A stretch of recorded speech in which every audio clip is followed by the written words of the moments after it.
Récemment, on a appris le décès de Jane Goodall. C'est cette dame-là que vous avez déjà peut-être croisée sur les réseaux sociaux dans des extraits de vidéos de conférences qu'elle a pu faire ou quoi. C'est une primatologue qui travaillait sur le comportement chez les chimpanzés et elle avait un parcours assez atypique et elle était très présente sur la scène publique pour parler de l'empathie de manière générale, que ce soit chez l'animal ou chez l'homme.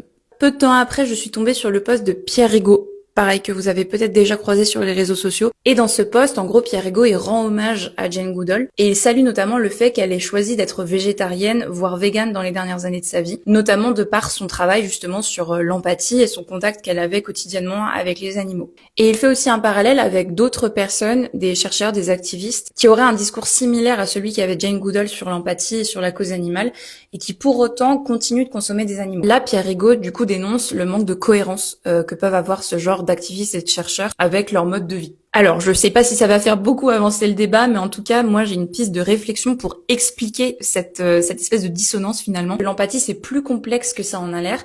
Il y a notamment différents niveaux d'empathie qu'on va pas mobiliser tous de la même manière en fonction de notre éducation, de nos valeurs, du contexte aussi. Et c'est ce qui pourrait expliquer, en partie bien sûr, le fait qu'on peut être capable de se sentir touché par la cause animale et pour autant continuer à manger de la viande. En tout cas, si ça vous intéresse d'en savoir plus sur ces histoires d'empathie, je vous invite à aller regarder ma dernière publication sur Instagram où je parle de l'empathie chez l'humain. Et très prochainement, je vais aussi publier un réel sur la manière dont l'empathie est définie et étudiée chez les animaux.